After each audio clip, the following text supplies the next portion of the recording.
welcome to this week's episode of Stream Squad. I am Angela, and I'm here today with Nick, and Dan is behind the camera. Yes, I am indeed. How are we all doing? I'm hungry. Yeah. Nick's very hungry. I had some long meetings today, so... I'm staring at the Panera back here behind the scenes. So. Just calling to you. But I'm here for you. Let's do this. So we're going to get into some industry news for this week. One thing that I discovered about a week ago that I'm extremely excited about is Facebook is setting up to compete with Hulu and Netflix. They're actually creating their own TV shows now. So these are going to be 30-minute shows. They're going to do melodramas, they're going to do comedies, they're going to do reality TV. They're advising, think of ABC Scandal or Bachelor in Paradise. That's kind of where they're going. But they have noted that there won't be sexual content, strong language, political themes, anything like that. So they're keeping it more family friendly. So anyone watching Facebook shows will be able to tune in without worrying what the kids are seeing. And last week's episode, if you haven't seen it, go watch it. We had a segment where we talked about Mari Smith's presentation recapping Facebook's Q2. So Zuckerberg's report for Q2, and one of the slides in Mari's presentation showed Facebook is currently 2% of all downstream traffic for video, and we're expecting that number to go way up with Facebook's play in the live video space and some of the things they're talking about from content moving forward. Right now, Netflix and Amazon are really at the forefront of online video consumption, but YouTube also, wow, yeah, they're way up there as well. But looking for Facebook to be a much bigger player in the live video space as far as consumption over the next few years. Yeah, it's going to be interesting to see what all Facebook is doing. They've got, the new TV shows that are going to be coming out. We announced, it was either last week's episode or the week before, that they're now doing their news content, where it'll be similar to a lot of newspapers like the New York Times, where you have a certain amount of free articles per month and then the paid articles. So I'm definitely interested to see where Facebook is going to keep pushing these new avenues into. Very cool. So another thing that we want to talk to you guys about, good old Apple has joined Instagram. They've gotten their handle at Apple. I figured that would have been taken, but Apple was available. They might have just had to pay someone for right. that handle. Just paid someone off. They have that one, yeah. But they are launching a new initiative. They love seeing what people are creating with their iPhones, especially since iPhone's been so photography and video driven in the past couple of cycles. So if you put something on Instagram that was created with your iPhone, they want you to use the hashtag shot on iPhone. I was like, shot with or shot on? So shot on iPhone. They're going to be viewing that, sharing what different people are doing, and seeing just what people are creating with iPhone cameras. So. And if you're making videos with Switcher, also use Made with Switcher. Hashtag Made with Switcher. Love seeing what you all are doing out there. Yeah. Do we have I thought I had a logo for that. I think I do. I just don't have it loaded up right now. I'll have to add in the Made with Switcher logo for next time. Yeah. The last thing that we're going to discuss for industry news today, going back to Facebook, Facebook is now doing Facebook Live for stories. So right now when you go live, it's straight to your timeline or to a page or to a group. Now you can go live to your story. So you've got another option of where to go live at instead of just everywhere. Yeah, and if you're looking at the Facebook app on your phone, at the top of the screen, there's a bar that's been there maybe the past few months or so for stories. It's emulating some of the things that we've seen in Snapchat and Instagram previously. Below that is where you would make your comment. So if you wanted to add text, a photo, there's a Go Live button. If you kind of just jump past that part and hit the Your Story, there's a live option there at the top of the screen. There's also speculation that Facebook will be adding live video to the Cameras app. So if you're in Facebook and you swipe across and you can get to the Camera app, but they have the filters and frames, we're expecting a live feature there as well. So live is becoming more and more embedded in Facebook, trying to make it easier and more accessible, and really cool to see it pop up in Facebook stories. Yeah, absolutely. And especially where, stories is heading, of course, as we mentioned, there is Snapchat, there is Instagram. but Facebook's really doing a lot to brand themselves as their own option for stories. So I'm definitely interested to see what happens with live video for stories. But now we're going to get to our strategy Really session. quick, let's just give a shout out to Couple comments? we got Dana saying, hey, Eric, Mike Song from Thailand is Hey. watching. Hi. So hello. What time is it everybody. there? Not 2 p.m. Eastern, I can tell you that. Yeah. But yes, thank you guys for tuning in. We love seeing your comments. Keep them coming. But yes, on to the strategy piece. Oh, quick question for the comments. Is anyone out there using Facebook Stories? I think it's really interesting to see Facebook make it such a prominent part of the product. It's the first thing at the top of the page in the Facebook app, but there's not a lot of data around usage. So if anybody out there is using Facebook Stories or watching those, would be interested just to see that in the comments. So let us know. Yeah, absolutely. So for strategy, I know a lot of our viewers out there are familiar with Joel Comm. He's actually got another book coming out soon, and he's a big part of what we want to talk about with today's strategy. I think Nick's going to go over that a little bit. Yeah, so Joel Comm is one of the thought leaders in the live video space, and he was early on Meerkat and Periscope and Facebook Live, and has really spent a lot of time trying to understand that space and help provide people resources and tools on how to do live video and why you should do it, and what to think about, and starter points for what to say when you do broadcast. He has a user group on Facebook. It's Live Video Marketing Mastermind. I could have that off a little bit. He also has a book. It's the Live Video Playbook, and there's a digital download. You can see that on screen right now. Yeah, you can get the PDF for this. So put in your email address. It's a free download, and some really good tips and tricks there on how to think about live video, the benefits that it might provide for you or your business, and how to get started. And we also had a slide from the PDF we wanted to talk a little bit about. Angela's got some notes on this. Wanted to do a quick run through on some of the tips that are here in the later part of the live video playbook. Sure. So as Nick mentioned, this is we're going to show just a quick slide that's going to come up on the screen, and this is some advice from Joel on how to make a great live video.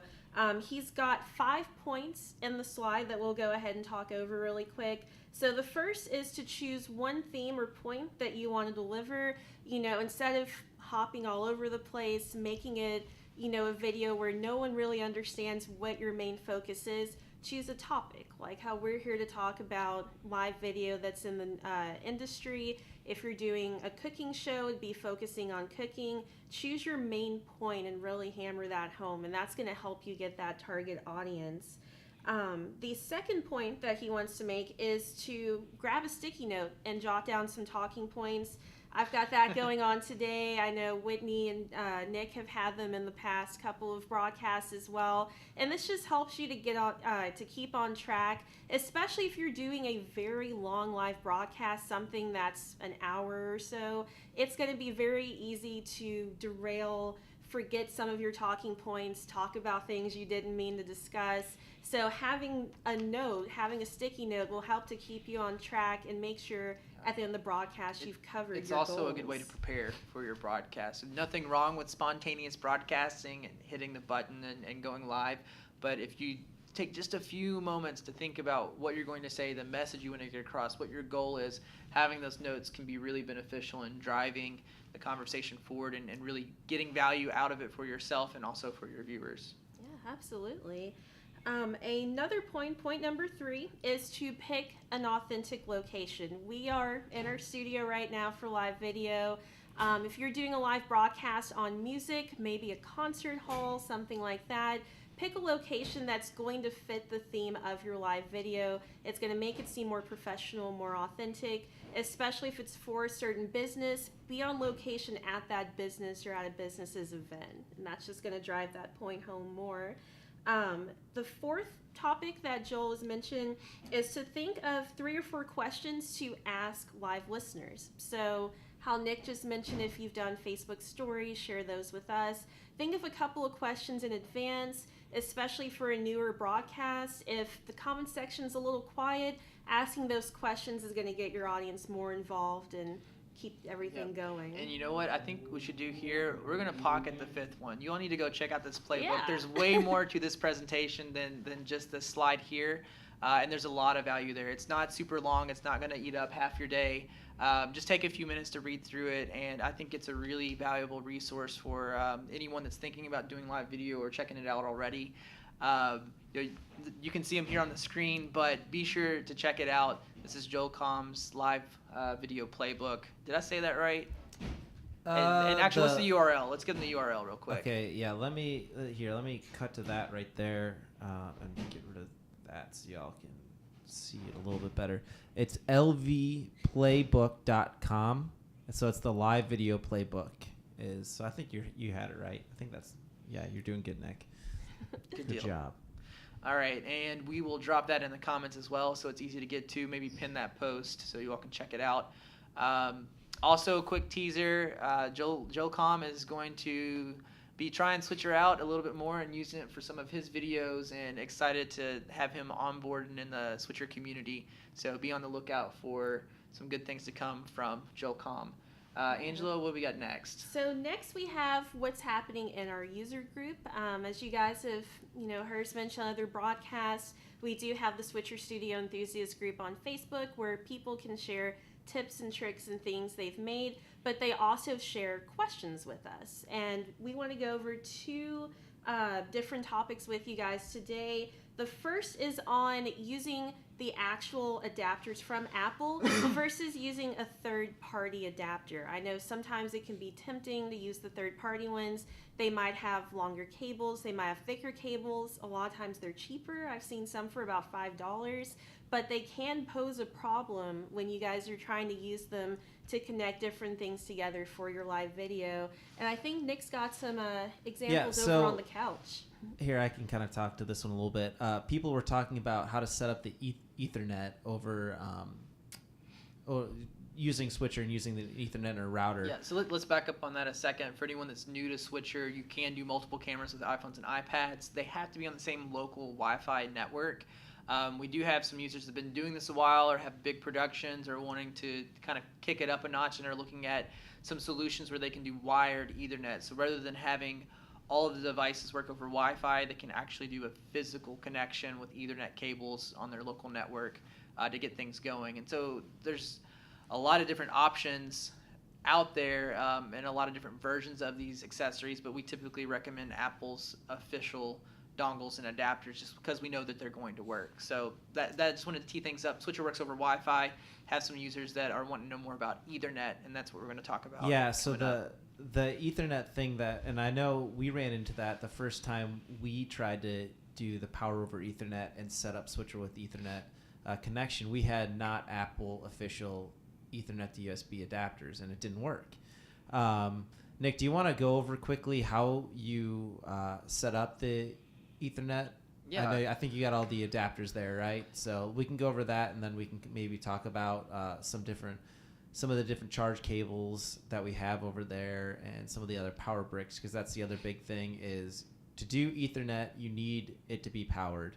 And of course you can plug it into a wall, but if you have a camera out in the middle of a room or something, you're going to want to maybe run it off of an external power brick, and we've got some information on that as well. Yeah, so it's there's not one adapter that just magically fixes this and makes it happen. But if you want to do wired Ethernet for your iPhone or iPad, first you'll need the Lightning to USB 3.0 adapter. So it has the Lightning charge port on one end, and the other side has USB and an additional port for Lightning where you can continue to charge the adapter. So this is typically used for connecting external storage or USB drive or hard drive to your iPhone or iPad. For the MacBook, in the MacBook Air and some of the newer models, Apple's dropped the physical Ethernet cables. So they make an adapter for your computer that is USB to Ethernet. So this is the cable you typically see on your router or for your internet connection at home. And you can use these two adapters together in tandem to get wired internet for your iPhone or iPad. So if you connect the USB from the USB to Ethernet dongle into the other Lightning dongle, you can go from your iPhone or iPad's charge port to Ethernet. But for this connection to work, you also have to supply power in the connection. So using the Apple official charge port, we can go from the Lightning adapter here, and you can either plug that into your power brick that comes with your iPhone or iPad, or if you're doing a mobile setup, use a portable USB battery. And we got a couple of examples we want to show here. Anchor, I haven't figured out how to say it. I think it's Anchor. Yeah, I've I heard, usually say Anchor. I usually say Anchor, but I think when we were at Summit Live this year, Yeah. they were saying Anchor. So I don't know. Anchor makes we're gonna go with Anchor today. If this is completely wrong, just blow We're us up in sorry. the comments. We'll have to do a retake. Anchor was made by is a company that was started by former Google employees, and they wanted to look at some of the hardware and accessories we're using for mobile and make quality products. And one of the first things they focused on and have really done a great job of making good products for are portable USB batteries. Here we have a couple different models. Here's a smaller unit. It's very easy to fit in your pocket. Compared to the iPhone 7, you can see the 7 size Plus. comparison, 7 Plus. They have another unit that's a little more boxy. Here you can see the size comparison. And then there's another longer lasting version that's about the same size as my iPhone 7 Plus. The smallest unit that we showed here doesn't provide as much power amperage as the larger units. It works great for charging your phone, but it might trickle and take a little bit longer to do that. And it actually does not. Or if there's too much power being used out of that, it won't charge it. It's going to drop the charge slower, but you are going to start losing the charge. Exactly. So this smaller unit, when we first were getting these adapters, we're trying to look for something really small, really portable. We were excited about this. Works great for charging your phone, but using it with this combination of adapters does not supply enough power for the Ethernet connection to work properly. So you will want to move up to one of these other two units. Great thing is this unit, both of these units have two USB ports, so you can charge two devices at once. If you have two cameras that are near one another, you could actually use one unit to charge the adapters for both of those, or just supply power to another iPhone or iPad. Do you want to talk about our hack on how to get them, how we attach them to tripods? Cable management is a thing that drives me crazy. For these type of productions where we're using USB batteries instead of the power brick, there's one down here we can maybe show later. We have the 3M Velcro attached, and we put a piece on our battery and one on our tripod leg, so we can just snap it to our tripod and keep the cables clean and up off the floor. It also is easy to move your tripods around during production if you don't have them all laying around the floor. This unit, the mid-size one, is the PowerCore 13000, and this larger unit is the PowerCore 2100. So these are the two units that will supply enough power for the USB combination that we used here. Another important note Dan wanted me to bring up, there are lots of non-Apple official charge cables. You can get them for cheaper or less in most cases. You can also get them in different lengths. It's kind of the Wild West out there. There's so many different versions, and you're not and some sure are what's Apple gonna certified and work well, and some just say they're Apple certified and don't work well. Have the right connections. So here's some two sets of longer USB Lightning cables. One's gray, one's blue. They're threaded. I don't know what they are in particular.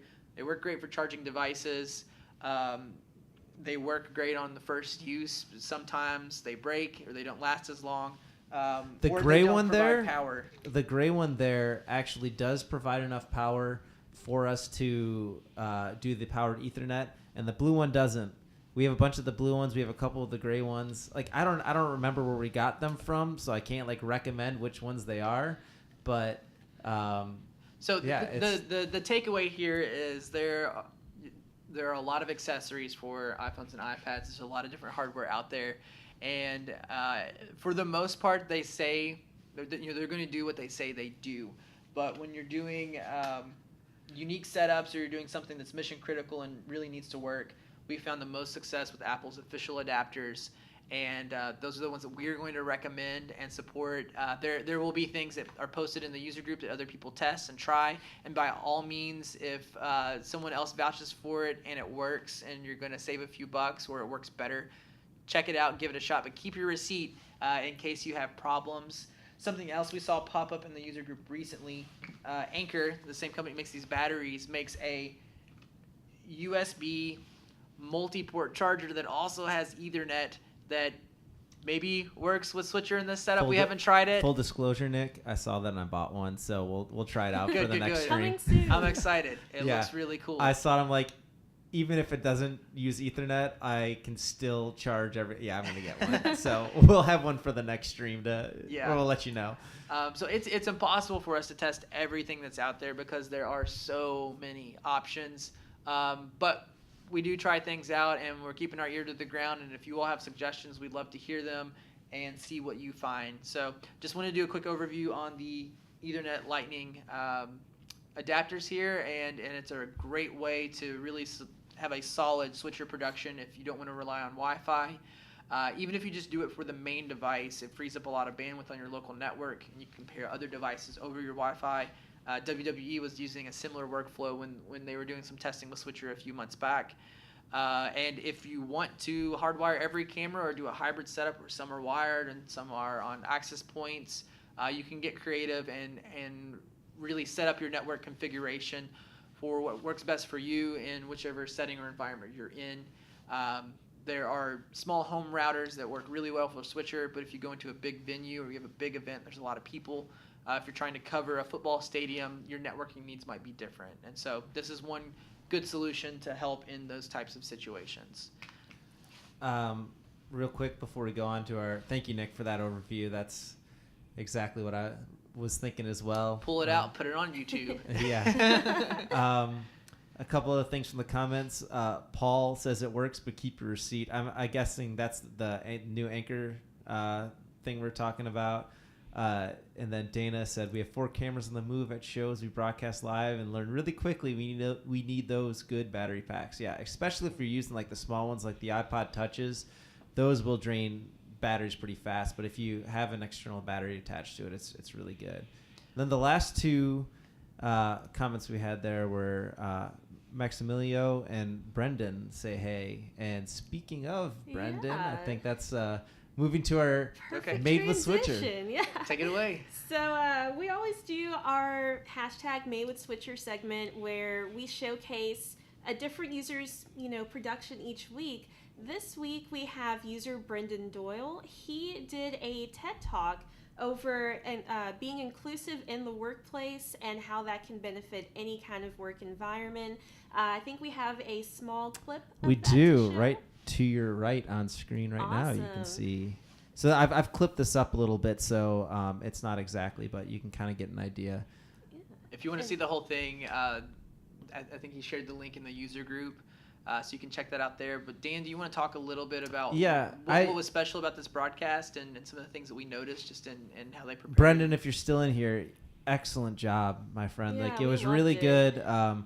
Just as I was watching it, he did everything right. The lighting looks good. You can tell there's a lot of pre-production that went into it where they had lower thirds for all the people who were going to be on screen. The camera cuts were crisp, and then they had the opening video, the overlays. They really used all the good features to make Switcher what it is. And yeah, I really like seeing it. And as always, anything you guys create using Switcher Studio, make sure to put hashtag Made with Switcher on it, whether it's Facebook, Instagram, Twitter, wherever you shared it at. Also, be sure to join the user group, share it in there, and we love going through and just watching different videos people have done with Switcher Studio. For anyone wanting to join the user group, there's a couple ways to find it. You can either search for Switcher Studio Enthusiasts, or if you're on the Switcher Studio page where this broadcast is right now, over on the menu on the left-hand side of the screen, there will be an option that says Groups, and that'll take you there as well. Once you get to the group, hit the Join Group button. In the description, there is a very short survey to fill out. It just lets us know how you're using Switcher and how we can help to make Switcher bigger and better for you guys. After both of those have been fulfilled, we'll let you in the group. I think we're at about 550 people right now. So Yeah, 500-600 people. yeah, So it's growing very fast and it's a very fun place active. to be. People are sharing their videos, they're asking questions, helping each other out. And we keep an eye on that too, and we'll jump in on conversations when people get stuck or we need to help a little more. You can also email support@switcherstudio.com. Check out our knowledge base, our YouTube channel. The process Angela talked about for clicking all the right buttons and getting to the user group, we're looking at ways to make that easier as well. And working on a big update to the Switcher dashboard. So when you log into your Switcher account from your computer, we're going to make it much easier to fill out that form and application and get in the user group and hopefully take out some steps. So looking forward to that in the coming weeks. Yeah, absolutely. Dan, are there any other comments to share with us? Yeah, there was one comment I see in here from Steven that says, "Love Switcher. I hosted a sports radio show called the Clutch Radio Show in Charlotte, North Carolina. It's our second week." He says the feedback was tremendous, and he can't wait to do more good streams. So, yeah, definitely send that to us. I'd love to see how you're using Switcher. Very and then, cool. Yeah, and then Paul also came on talking about the Anker batteries with a really good suggestion, talking about the Qualcomm Quick Charge, which will charge that battery faster as well. So, because like you mentioned, the larger batteries take a long time to charge, and that will charge it faster. So that is definitely a good tip there. Yeah, if you're not using the USB batteries, when you purchase your phone or you're looking at the official Apple adapters, there's the larger power brick that you can use to charge some devices. Dan, I think there's one right down here. I don't know how hard it is to get to. It's the larger brick, and then there's the smaller unit that's more square and lightweight. Plugged in, I'm using it. I was going to try to steal it. The bigger brick will charge faster and provide more power, and is what you'll want to use if you're doing a physical outlet to power these adapters. The smaller charge port is great for charging your phone, but it will take a little bit longer and may not supply enough power for this type of configuration. So the great thing about Switcher is you can use iPhones and iPads. You don't have to make a shopping list before you get started and buy a bunch of gear. But if you want batteries, or you want to have a wired Ethernet connection, or you want to put it on a tripod, or you want to get microphones, you can always grow into that and add more and improve your production, improve your setup and the quality of the video that you can create. Also want to do a quick shout out our friends over at iOgrapher. If you're looking for accessories for iPhones and iPads, that's like photographer, videographer with I at the beginning. It's a great one-stop shop for a lot of those resources. So again, if you're new to Switcher, all you need is an iPhone or an iPad, just the one device. You can get started. You can make an account on our website at switcherstudio.com. And if you want to do more, the user group is a great place to see what other people are doing and where you can take this. Yeah, one more quick note on iOgrapher. You can ask us for recommendations for equipment too, but they're great as well over there. That if you're not exactly sure what you need, you can email them or message them on pretty much any social media network, and you're going to get to Dave or Amelia or anyone over there, and they're going to help you get set up. Awesome. But I think that's just about all the time we have here. I know Nick's been in meetings since 9 a.m. and hasn't had a chance to get lunch. He's probably staring down that the Panera behind us. So it's all good. Keep the questions coming. We'll jump in the comments, and if there's any we didn't get to, we'll make sure to answer those. If you're watching this on the replay, again, keep the comments coming. That's one of the really great things about engaging and with our customers and talking about Switcher is we're here, and we like to hear what you had to say and see what you're doing, and we'll never be done with this thing. We hope to keep making it better and better and have a new release Speaking coming of up. never making it better, one last question. Steven asked, do we see a desktop version in the future, I think, for the screen sharing? Okay. Yeah, so Switcher, the mixing, streaming component, adding graphics, all of that's iPhone and iPad today. You can And yes, use David, iPod we Touch are as live. Well. We're live right now. We have a Mac application where your computer screen can show up as a camera. So if you have a website or a presentation you want to use, you can go to your online Switcher account and download that. And we are working on a Windows version for Switcher Cast. and we have a version we're testing internally. It's still really early. There's a lot of things that we need to work on before we can get that out there, but we are probably going to be looking at doing a public beta where those of you on the Windows platform can play around with Switcher Cast for Windows, and we can get some feedback on what's working, and hopefully roll that out so everyone has access. But keep your ear to the ground. We'll be sure to share it in the user But group. as far as the switcher interface, that's always going to be an iPad, correct? Yeah, switcher Yes. interface. We're here for mobile to make it easier and more accessible. If you want to share your desktop, you can do that on Mac today. Working on Windows is coming very, very soon. I think that's it. All right, check us out online, switcherstudio.com, Yeah. and we'll see you next week. See you guys. Thanks for tuning in, everybody. Bye.